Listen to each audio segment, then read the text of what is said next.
Hello my dear student, আশা করছি তোমরা সকলে ভালো আছো। চলো আজকে আমরা ক্লাস করব। তোমাদের এই যে আমি ইংলিশ সাজেশন দিচ্ছি, সেই ইংলিশ সাজেশনের আজকে অন ক্লিং এ ট্রি এই কবিতাটি থেকে তোমাদের ডেসক্রিপটিভ কোশ্চেন অ্যান্সার করাবো, ঠিক আছে? তোমরা জানো যে লং কোশ্চেন যেগুলি থাকে, ওকে, সেগুলি ইংলিশে 6 নম্বরে থাকে। সো তোমরা যদি ভালো করে একটা অ্যান্সার লিখো তাহলে 6 নম্বর পাবে। অ্যান্ড যে পয়েমগুলি আছে সে পয়েমগুলি থেকে তোমরা 2 থেকে 3টা পয়েম যদি ভালো করে পড়ো, মানে কবিতাগুলি, তাহলে তোমরা কিন্তু একটা ভালো নাম্বার আনতে পারবে। সো আজকে আমি করাচ্ছি অন ক্লিংয়েট্রি এইখান থেকে লং কোশ্চেন, কারণ আমাদের শর্ট আর SAQ question, MCQ and SAQ এই পড়াটি থেকে হয়ে গেছে। আজ লং কোশ্চেন অ্যান্সার তোমাদের এখান থেকে করাবো। সো বেশি দেরি না করে শুরু করবো। হ্যাঁ, অন কিলিং এ ট্রি তোমরা জানো কে লিখেছে? গিভ প্যাটেল। ওকে, তোমাদের এইচএস পরীক্ষা যারা দিবে 2024-এ তাদের জন্য খুব ইম্পর্টেন্ট। মাত্র 3টি কোশ্চেন আমি নিয়ে এসেছি, এখান থেকে কমন পড়বে তোমাদের, মানে পরীক্ষায় আসবে এরকম প্রশ্ন, এর মধ্যেই আসবে। বা এই প্রশ্নের অ্যান্সারগুলি এমন ভাবে ডিজাইন করেছি আমি, মানে যে কোনো প্রশ্ন আসলে তোমরা লিখতে পারবে। ঠিক আছে, চলো স্টার্ট করি। ফার্স্ট কোয়েশ্চেন দেখো, which if unchecked will expand again, what is referred to here? এখানে বলছে which if unchecked will expand again, বলছে if unchecked যদি অদেখা করা হয় will expand again আবার বৃদ্ধি পাবে, ছড়িয়ে পড়বে। ঠিক আছে, what is referred here এখানে কোন জিনিসটাকে বোঝানো হয়েছে? How will it expend again এটা কিভাবে আবার ছড়িয়ে পড়বে? হাউ ক্যান ইট মানে কিভাবে বৃদ্ধি পাবে। ঠিক আছে, এক্সপ্যান্ড বলতে এখানে ছড়িয়ে পড়া বা বৃদ্ধি পাওয়া। How can it be eliminated completely এটাকে কিভাবে সম্পূর্ণরূপে বিনাশ করা যাবে, নির্মূল করা যাবে। সো এইটা হচ্ছে কোশ্চেন। তাহলে আমরা প্রথমে কোনটার অ্যান্সার দিব? এখানে কাকে বোঝানো হয়েছে? হোয়াট রেফার হিয়ার, কাকে? গাছকে। ঠিক আছে, the tree or a tree. ঠিক আছে, কি হবে? হাউ উইল ইট এক্সপ্যান্ড, ধীরে ধীরে কনজিউমিং করবে সানলাইট, হিয়ার ওয়াটার, এন্ড তারপর সেটা ধীরে ধীরে এক্সপ্যান্ড করবে। এবং কিভাবে সেটাকে বিনাশ করা যাবে? তার যে মূল শিকড় সেটাকে সম্পূর্ণ মাটি থেকে হিচড়ে বার করতে হবে এবং সানলাইটে ছড়ে দিতে হবে শুকানোর জন্য। তারপর ড্রাইং, হার্ডেনিং, টুইস্টিং হয়ে যাবে এন্ড তারপরেই কাজটা কমপ্লিট হবে, গাছকে ধ্বংস করা। সো চলো এই কথাটা থেকেই অ্যান্সারটা তোমাদের জন্য।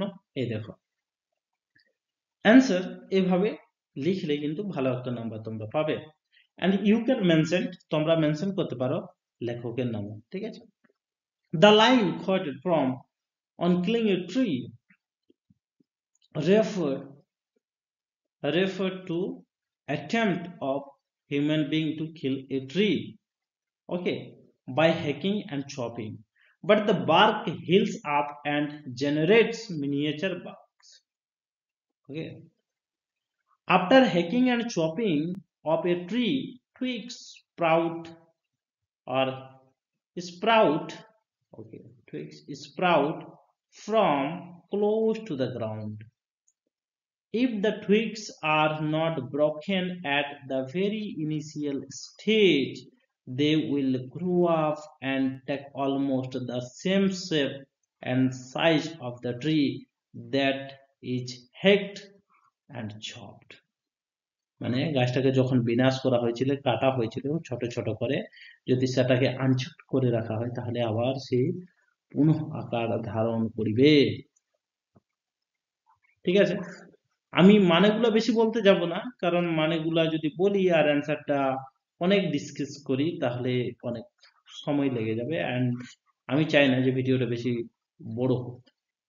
যদি কেউ বুঝে না থাকো তাহলে অবভিয়াসলি আমাকে কমেন্ট করতে পারো, দেন আমি বোঝানোর চেষ্টা করব ডিটেলস।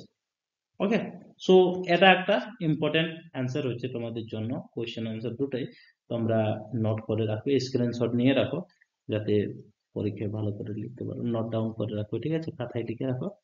নেক্সট কোয়েশ্চেনে যাই। Is the title on killing a tree justify the present? বলছে অন ক্লিং এ ট্রি, এই টাইটেলটা কি জাস্টিফাই আছে? যদি তোমার মনে হয় হ্যাঁ না যাই মনে হোক, তোমাকে রিজন দিতে হবে, কারণ দিতে হবে। সো নিয়ে এলাম তোমাদের জন্য অ্যান্সার, এই দেখো।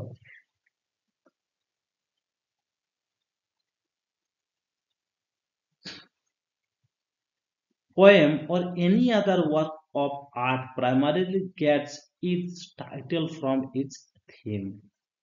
Petals on, or jai bolo, petals on killing a tree tells us the process of killing a tree, as if it is a manual on, মানে আমাদেরকে একটু ম্যানুয়ালের মতো করে গাছ কিভাবে বিনাশ করবে, গাছ কিভাবে কাটা হয় সব কিছু বলে যাচ্ছেন। How to kill a tree, কিভাবে একটা গাছকে হত্যা করবে। But actually it is a fascinate appeal not to cut trees, কিন্তু আসলে তিনি এখানে আয়রনি ইউজ করেছেন, তিনি আমাদের বলতে চান গাছ না কাটতে। The poem also applauds the sturdiness and resilience of trees so that they can take all kinds of attacks and wounds in their stride but refuse to die. কত আমরা অত্যাচার করে থাকি, কত কষ্ট দিয়ে থাকি, কিন্তু গাছ যেন সবকিছু সহ্য করে নেয়, ঠিক আছে, সে রিফিউজ করে দেয় ডাই হতে, মরতে ওরা রিফিউজ করে দেয়, ঠিক আছে, অস্বীকার করে দেয়। Even after our attempts to kill them,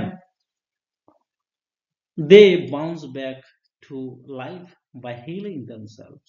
আমাদের এত হত্যা করার চেষ্টা করি, তারা বাউন্স ব্যাক করে আবার নিজের জীবনকে সুস্থ করে তোলে, ঠিক হয়ে যায় themselves in due course of time, সময়ের সাথে ধীরে ধীরে।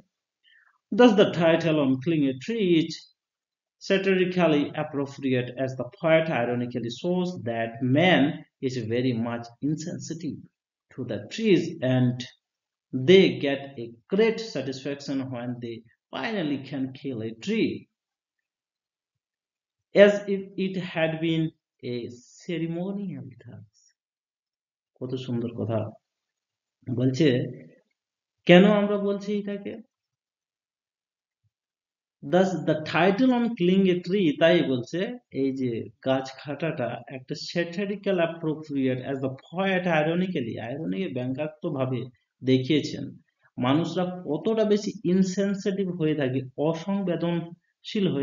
অসংবেদনশীল হয়ে থাকে টুয়ার্ডস কার, গাছের প্রতি, and they get a satisfaction, এবং তারা একটা শান্তি পায়, ঠিক আছে, দিলাসা পায়, শান্তি পায়, সহানুভূতিশীল আমরা যে বলতে পারি মানুষের, গাছের প্রতি মানুষ অত বেশি না, and তারা ফাইনালি যখন গাছকে হত্যা করে দেয়, kill a tree, as if it is had a ceremonial task, এটা কেমন হয়, একটা পারম্পরিক মানে একটা উৎসবের মতো কাজ মনে হচ্ছে, যখন এট দ্য এন্ড কাজটা কমপ্লিট হয়ে যাচ্ছে, ঠিক আছে, গাছ কাটাটা। Okay, go to the next question. I hope তোমরা বুঝেছো এটা, ঠিক আছে, জাস্ট নোট ডাউন করে রাখো, নেক্সট কোয়েশ্চেনে যাচ্ছি আমরা। But this alone wouldn't do it, but this alone wouldn't do it। তাহলে এই কোয়েশ্চেনটা হচ্ছে but this alone wouldn't do it, wouldn't মানে would not, ওকে, এটা যদি আমরা লিখি পুরা তাহলে এরকম হবে would not, ওকে, এটার কথা বলছি, would not do it, wouldn't do it। What is this, এটা বলতে কি বোঝাচ্ছে, মানে এইখানে যে এটা আছে এটা বলতে কি বোঝাচ্ছে, okay, what happens as the result of this, বলছে এইটা করার ফলে মানে এটার জন্য কি হচ্ছে, why wouldn't this alone do it, এটা একাই কেন করতে পারবে না, ডু ইট, এটা, তাহলে এটা এটা এটা কি বোঝাচ্ছে নাকি, চলো আর চিন্তা করো না, ঠিক আছে, ওই যে hack and chop by simple chop of the knife wouldn't do it আছে তো, a simple shape of the knife. This means okay. So আমরা একটা ভালো উত্তর লিখি আর রেডি। তোমরা এক কাজ করবে, ভালো করে কিন্তু অ্যান্সারটা নোট ডাউন করে নেবে, আমি পড়ে দিচ্ছি ওকে। And this code line, this is the act of hacking and chopping of a tree with the motto to kill it, or we can say a tree with a knife, KNIFE, knife to kill it. The result of this action, the tree will start bleeding, but this bleeding bark will heal up also, and close to the ground new twigs will come up, and gradually it will take the form of the miniature of a miniature bugs or bug, ছোট ছোট কড়ি, ঠিক আছে, miniature bug মানে। According to Gibb Patel, no simple action will be able to kill a tree due to its extensive strength rooted deep into the earth, and that of its strength accumulated from earth, sun, and the atmosphere as a whole. So it is a very interesting answer actually, my dear student. So তোমরা কি করবে,